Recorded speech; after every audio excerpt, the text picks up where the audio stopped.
by now you would have all have received the agenda. I just want to ask at the outset, has anyone received any issues or have been having any issues with getting the agenda in their portals? Okay, seeing none, that's good. It's been good for me as well. So can I get an approval of the agenda? Moved by Councillor Francis, seconded by Councillor Marignani. All in favor, opposed, and that carries. I'm going to now turn it to, well, actually, any conflict of interest on the agenda today? Seeing none, we'll turn it to the Acting Medical Officer of Health, Dr. Bazatheri, to give us an update. Board Chair, Mr. Casante, members of the Board of Health, my colleagues at the Health Unit, thank you for allowing me to speak today. This is my 33rd year practicing medicine, and with your permission, I'd like to share something that happened to me when I first started in medical school. One of the first rotations I was assigned to was the emergency department at the Hamilton General Hospital. And it was late at night, and I was asked to go see a man who was intoxicated with alcohol. He had fallen and he had bled into his brain. When he was in the emergency department, he was combative. He wasn't the most polite guy, and he was abusive to the staff. But during that hospital admission, he was admitted to the hospital. He was seen by the neurosurgeon. He got surgical treatment for his brain, and he ultimately went home. And then when I kept working in the emergency department, almost every shift, we would see someone who had an alcohol-related event. People who were bleeding from their stomach, people requiring blood transfusions because of it, people had fallen after a night of heavy drinking and broken a limb, a leg. And each and every time the staff in the emergency department saw the patient, evaluated them, got them the right treatment, and we just had to take care of these patients. And then when I was a medical student, I asked one of my professors, why do we put so much effort into treating people who do things that are harming themselves? Why do we spend all these resources on these individuals?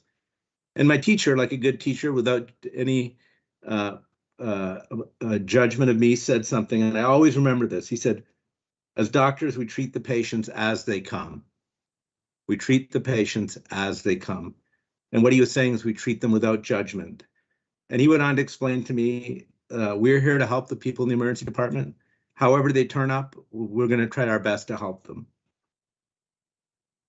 Fast forward a number of years, and over the years, I've treated many people who smoke cigarettes. Some of my residents would say that smoking is actually an addiction, and I think they're right. It's not a habit, it's an addiction. And people who smoke get a lot of medical problems as well. They get emphysema and they get short of breath. They get lung cancer and they need radiation, surgery, chemotherapy. They get amputations, we give them prosthetic limbs. They get nerve damage, we give them medication so they'll feel better. In a similar vein, our community is dealing with challenges related to opioid use. And I would tell you as a doctor, managing people who use substances in one capacity or another is core to what we do, because we treat people without judgment. The numbers are staggering, and I was just looking at the numbers prepared to speak to you today. In 2021, I'm referring to my notes because it's just hard to believe. In 2021, 2,900 people died of opioid-related deaths in Ontario. That's almost the size of six public schools. To put that in perspective, in Ontario, 500 people in 2021, about 500 people died in car crashes. So we have 6 times as many people dying of opioid use than we have people dying in car crashes. And I have seen the vignettes and the summaries of many of these cases. Their brothers, their sisters, mothers, fathers, nephews, nieces, people like me, the affluent, the poor, people in the city and people in the countryside. When you read the vignettes, you start to see that that opioid-related deaths affect lots of people. And in Windsor-Essex, in our health district, we're estimating about 80 people dying of opioid use disorder. Many of those people die in the prime of their life. They have a lot of life to live, save for their opioid use or misuse. 80 lives is 1 or 2 people dying every week. And that's a staggering number that we have to deal with. So, like alcohol and like tobacco, our compassionate mission is what it's always been, to keep people alive as long as we can with the resources that we have. And that's true for people who are using compounds currently. It's true for people that are smoking. It's true for people who are drinking alcohol in excess. We want them to stay alive and provide them the roadmap for long-term recovery. We don't give up on keeping them alive because they choose not to get recovery or go for long-term treatment right away. So it is for those reasons the Public Health Service, and I'm proud of our team at the Public Health Service, the 300 people who work for the Windsor-Essex Health Unit, that we work to give out clean needles, safe injection supplies, distribute naloxone, screen and treat people for hepatitis and HIV, and also provide for a safe consumption site. This is in addition to advocating for what we've always done at the Public Health Service, which is education and advocating for access to mental health and counseling services. So if you would indulge me, I would say that I am proud that the Board of Health and the Public Health Service is working with community agencies to provide leadership in the opioid crisis. It clearly is a challenge that we have to deal with. If I could also spend just a minute talking about one other important item. In the epidemiologist, our epidemiologist of the health district highlighted to me in 2022, we had 9 cases of whooping cough. We've had a few cases this year already. Whooping cough is sometimes called the disease with the 100-day cough. And the people who do get whooping cough and get a bad case of it, they suffer a lot. They suffer a lot. And once you've seen a child with whooping cough, I don't think you'll ever forget it. In our health district, the people that have experienced whooping cough are unvaccinated or under-vaccinated or insufficiently vaccinated. Whooping cough is a vaccine preventable disease, and the health district and physicians, nurse practitioners, hospitals, we all are actively engaged, community health centers are all actively engaged in vaccination programs. But the most important people that can effectuate vaccination of children are parents. And I think that one core message that we want to share is that we have had some cases of whooping cough, and we encourage everybody to participate in the vaccine program so that we can protect not only the children, but also all the people that surround those children. So with that, thank you so much for allowing me to share my perspective, and I'm happy to answer any questions. Thanks so much, Dr. Nazateri. Much appreciated. Any questions from the board? I'm seeing none. I don't see any hands raised or any questions. Okay, well, thanks again, Dr. Nazateri. Very much appreciate your opening remarks, and we always look forward to your updates at every board meeting. At this time, I'd like to turn your attention to the minutes, both January 19th, 2023, which was our inaugural meeting of the board, and then the February 3rd meeting, which was a mandatory emergency meeting of the board. Any questions on the minutes? Direction on the minutes, committee or board members? Can I get a mover by Councillor Marignani, seconded by Councillor Agostino, to accept the minutes? All in favor, opposed, and that carries. Item 6 is business arising, so the Board of Health Assessment Survey. I'm going to turn it over to Dr. Ken Blanchette to give us an update. Thank you, Mr. Chair. This is just to inform the board that the health assessment survey has been completed. Thank you very much, everyone, for taking time out of your day to be able to do that. And then we will, we've been able to compile that information so we can customize an educational piece for all of you so that we can enhance your knowledge and your comfort level in making the decisions that you as board members will do for the Board of Health. Thanks, Ken. Any questions? Okay, we'll move to the consent agenda. And so these are reports for your information. Of course, if staff, if Eric or anyone else would like to speak to the items, you can do so now. Otherwise, does anyone from the Board of Health have any questions on those matters? Okay, I'll need direction then to move receipt of the consent agenda. Moved by Councillor Francis, seconded by Deputy Warden Bichetti. All in favor, opposed, and that carries. We now turn to resolutions and recommendation reports. The first being seasonal housing compliance inspections, fee increase for service program, and I'll turn it over to Christy Macbeth, who's going to provide an update. Thank you, Mr. Chair. And I'll just take a quick pause and introduce Elaine Bennett. She's one of our environmental health managers who's joined us for the meeting today. This program is a part of their department. So she's here to help and answer questions if the board has any. So on page 17 of your package, you'll see a recommendation report for the board's consideration. This is not a new topic for the Board of Health. It was first introduced in 2020. What this report is looking for a recommendation from us from administrative perspective to look at increasing this fee for service program. As many of you know, I'm sure very familiar with the number of farms and international agricultural workers in particular in the Windsor-Essex area. Certainly in comparison to the province, we have some of the highest in terms of volume, and that results on an annual basis with an increasing number of inspections that are requested from the health unit for new housing operations that are being supported by our farm. So you'll see in the resolution, it's got some data there for you. It's the numbers have continually increased incrementally. Certainly, we expect that number potentially to be even higher than the projected number that you see there. In the year 2020, at the board's approval, we introduced a fee-based program for initial required compliance inspections that are done and requested by the farms.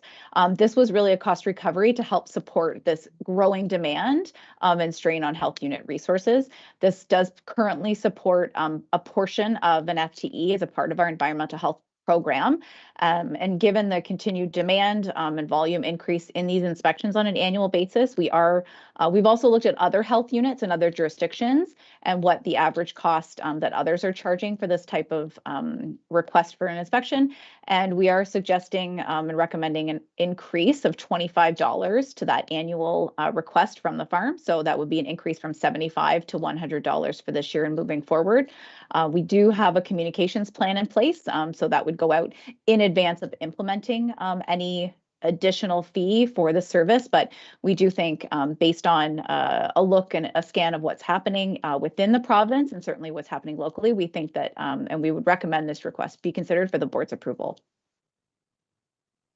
Happy to answer any questions that aren't covered in your package. Excellent. Thank you, Christy. Any questions from the board? Seeing none, direction, please. Warden McDonald, would you like to move? I'd like to move it, and after the seconder, if I can make a comment, please. Thank you. Absolutely. Councillor Marignani seconds. Go ahead, Warden. Thank you. Very much appreciate what the health unit does in respect to checking the accommodations. It's crucial to keep it's a component in keeping our workers safe, and $25 is certainly not an astronomical amount, and we all have to try and get cost recovery under our belts as best we can. So absolutely support it wholeheartedly, but also I'm thankful for the fact that we have staff and folks to do that very important piece in the migrant worker world of keeping each other safe and having decent accommodation. So thank you for that.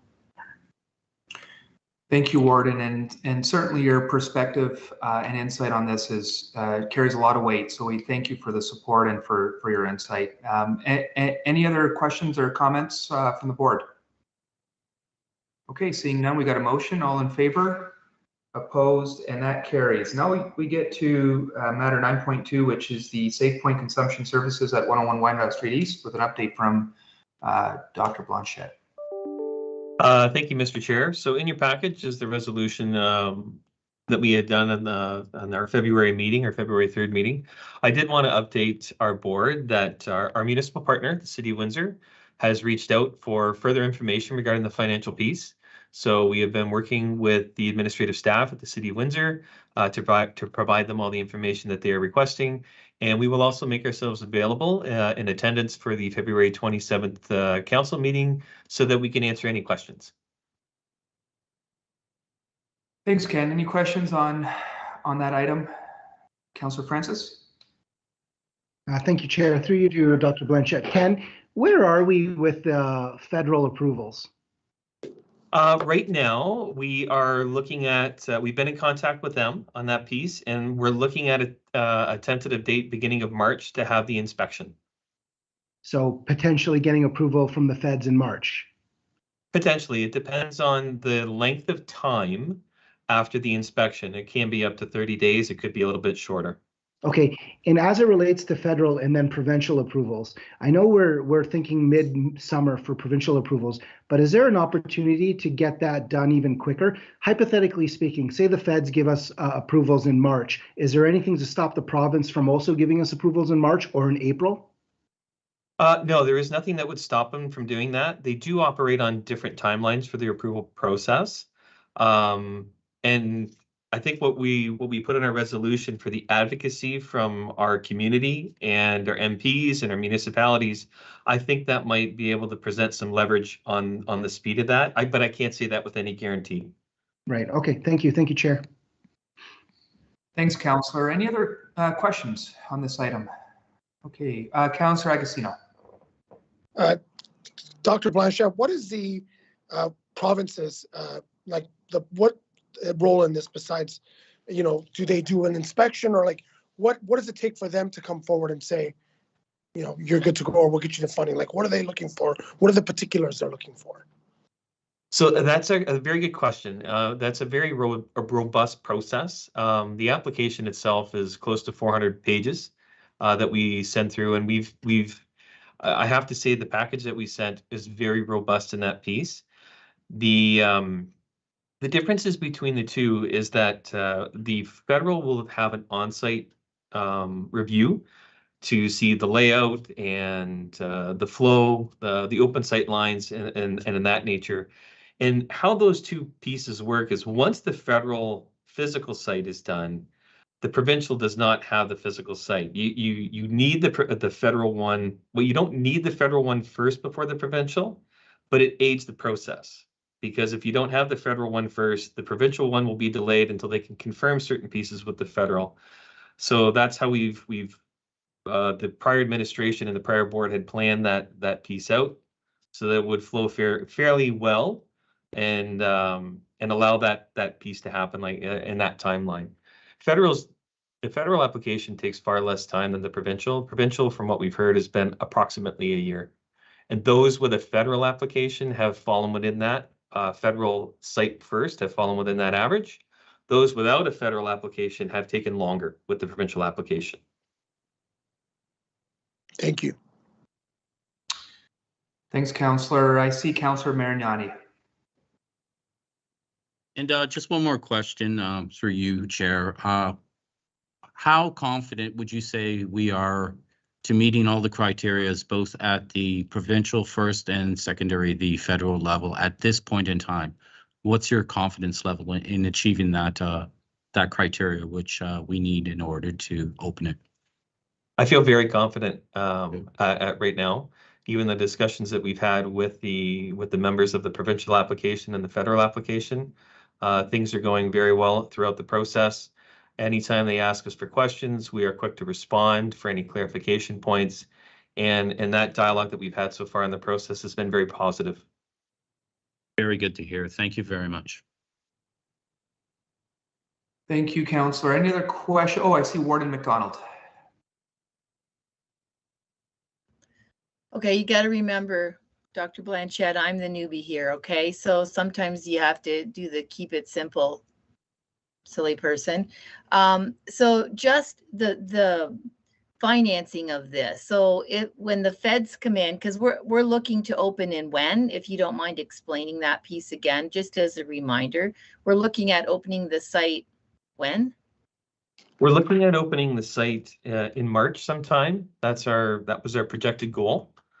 And excuse me, having the site open in March, the high priority community funding that I was able to obtain should cover any of the costs for the operational piece. Plus, we front loaded a lot of the supplies for the year in that funding. Part of our budget that we have approved accounted for the gap between the opening then and the expected provincial approval timelines of midsummer of this year, from which then the provincial funding takes over. So is there an expectation that there will be monies required from either of the partners, and I'm talking county and city? Is there any expectation that we will be expected to fill in a gap? And if that's the case, what kind of dollars are we looking at? And you know what the times are like, and I am being questioned by some of my colleagues. What are the expectations for ponying up with cash? So the only expectation from the municipality beyond our budget piece that goes to August would be on we could look at it from a per month piece that goes past July. And that would be roughly around 60,000 total if we were to operate at the current hours that we were looking at from the federal site. Now, again, one of the other resolutions that we've talked about on the February 3rd is my continuous efforts to look for additional funding, whether it be the high priority community funding or philanthropic donations, to mitigate that risk and that cost to the municipalities. So if I may, Chair, sorry, through you. So 60,000 each, for 60,000 for the city and 60,000 for the county, or is 60,000 split? Whatever. The 60,000 is total. That would be Okay. total operational cost. That would be everyone together. Okay, and so your expectation, you said, and I'm sorry that I need this played out so explicitly. So your expectation from the province, you're hoping that they'll come to the table in summer? Correct. Okay. Correct. So chances of us needing to cough up the 30,000 a month is slim to nil?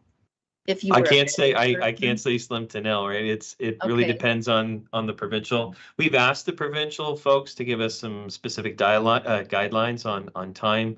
They haven't committed to that piece. We've gone from historical context from other sites and the average. Some have been less than a year. Some have been more. The ones that have been more are the ones that have not had operational pieces in place prior. They might not have had the federal application in earlier than they did with the province. So we applied last summer with the expectation that this is what the rest of the province has typically been seeing in terms of an average piece. Okay, all right, that's good. I do have a level of confidence then that the expectation isn't extremely high, that we'll have to make up those funds at that point in time. Okay, thank you very much. If I may, we will also be, as a board, if it does, we will be reporting back to the Board of Health as we operate through this piece. And if we find that there is some significant delay, we as a board will be reviewing this together to see if maybe there's modifications that we might have to look at in case we don't have some of the additional funds that I'm trying to procure between now and that time. Yeah, and just to and thanks for all of that, Warden and Ken. And just to put into further context, and of course, I know that the health unit will be presenting at council in about a week and a half on this matter in more detail. So correct me if I'm wrong, Ken, or anyone from the team, but it would be highly irregular from our understanding, and I guess a bit suspicious if we didn't get the Ministry of Health funding this year, because we're already 7 or 8 months, I think, into the process, which would normally take about a year to. We are part of to advocate to the Ministry of Health the day that we receive the final stamp, hopefully from council, that says we're endorsing the site. And even in the worst case scenario, and I can only speak for this city's budget practices, this may be, and again, this is the way I understand it, and again, correct me if I'm wrong, Ken, or anyone on the team, that in the worst case scenario, this would be a one-time disbursement of the funds that Ken mentioned, split by the city and the county. which wouldn't even impact the operating budget, which would have no impact on the tax levy if it's needed in a very highly unusual situation. So just to provide a bit more context into this situation. But is there anyone else? I think Councillor Francis, go ahead. Thank you, Chair. Just Ken, back to you on that, and just kind of piggybacking on what Hilda was saying, and maybe giving you a little bit of precursor of what you're probably going to get on the 27th. Obviously, you know, we passed the resolution. We want to, you know, get the facility open.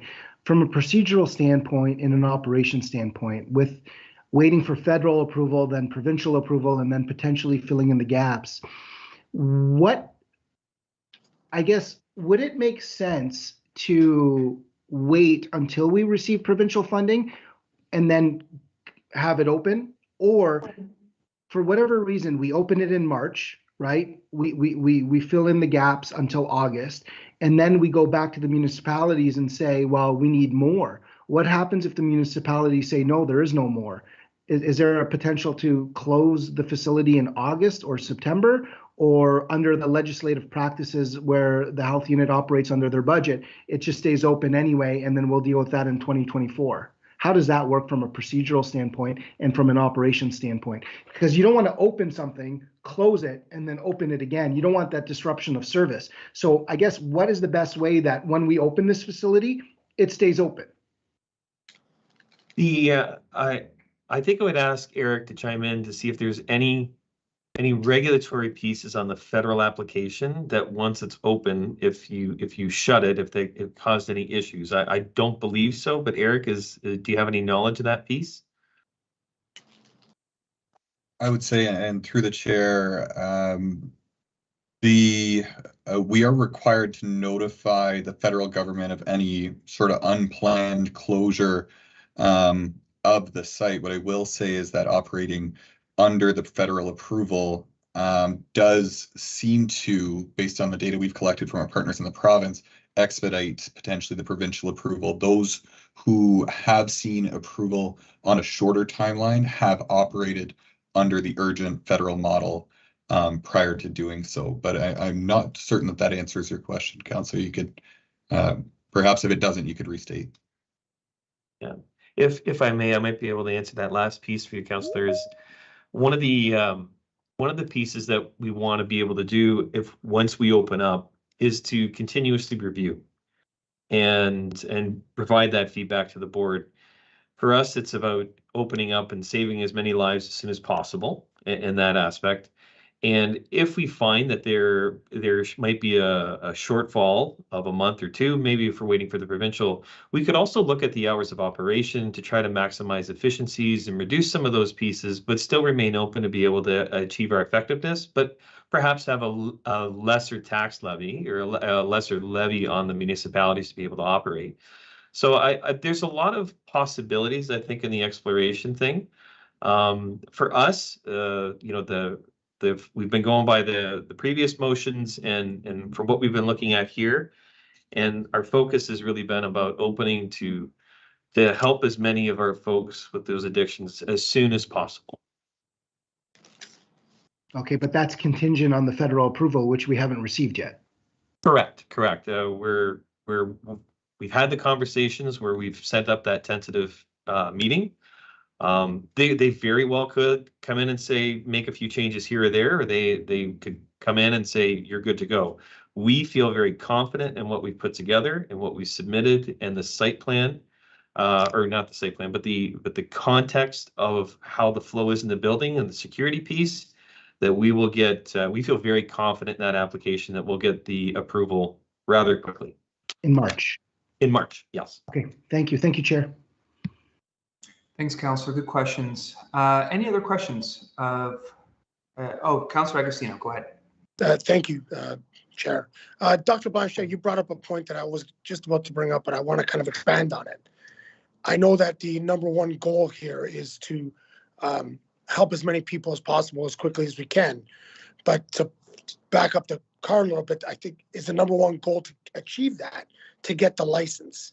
And if the license is being held up because is in pause because of the financial matters, is it possible to say that Well, and you said, change the hours of operation, save some money so that we can make some guarantees to stretch things out. Is it possible to say, you know what, we're actually going to change our hours and start by just getting the license? Because getting the license is what the holdup is. Am I correct on that? I would ask you to kind of rephrase that. I'm a little confused by your question. My apologies. Well, we're waiting on the license, right? We're waiting on the federal application and the provincial. And what seems to be the issue is the funding of where, who's, or how we're going to pay, or who's going to pay.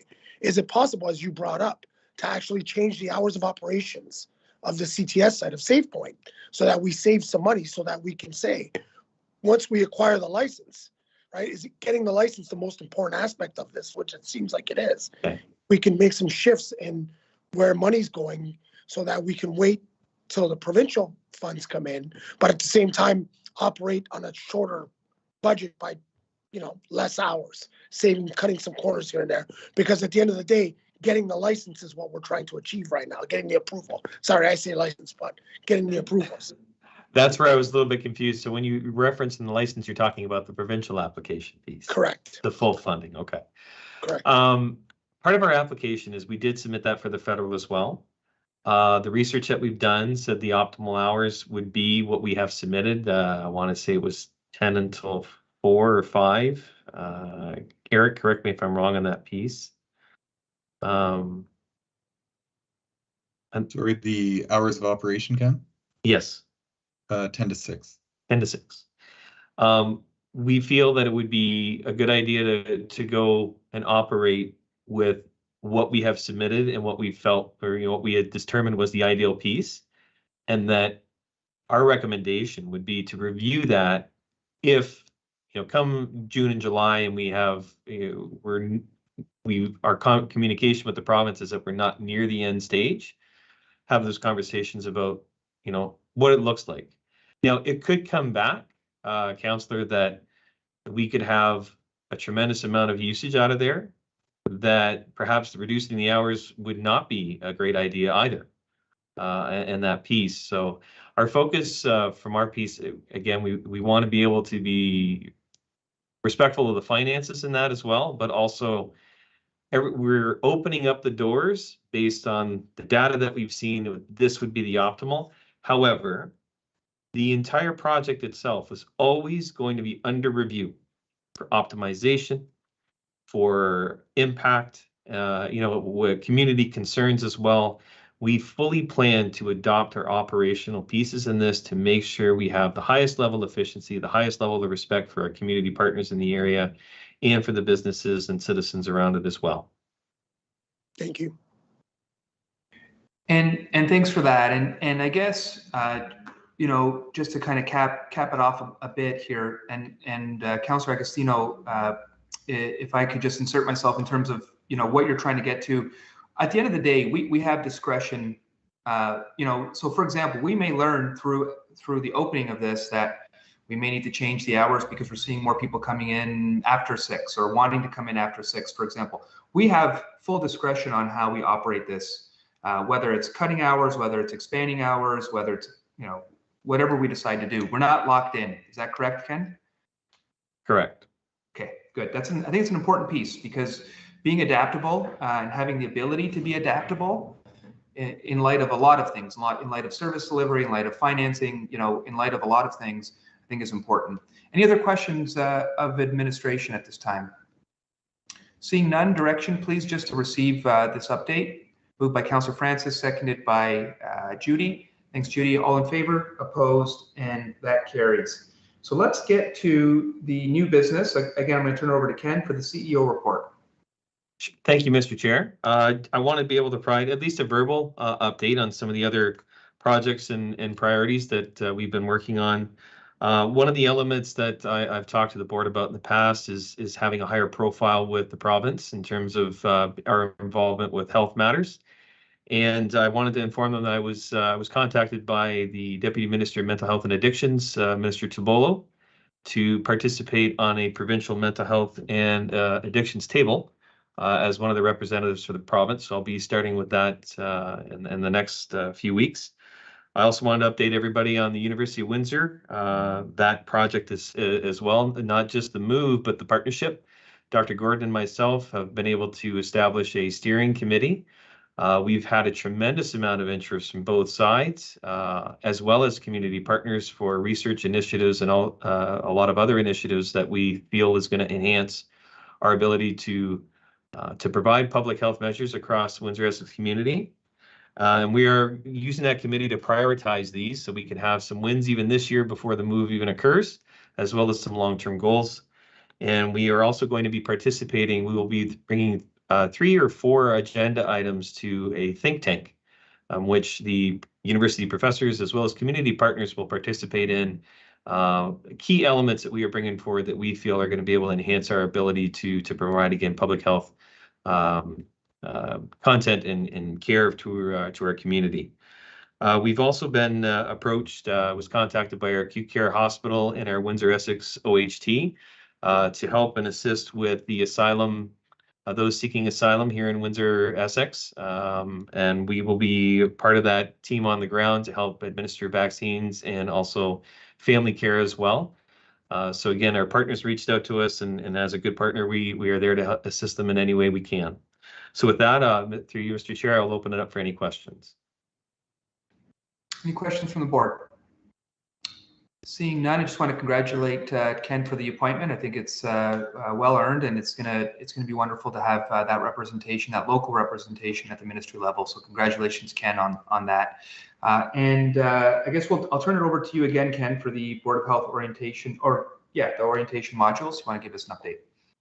Thank you, Mr. Chair. So what we've provided and created, our team has created, is some learning modules for our board over the next, I think it was about the next 4 meetings.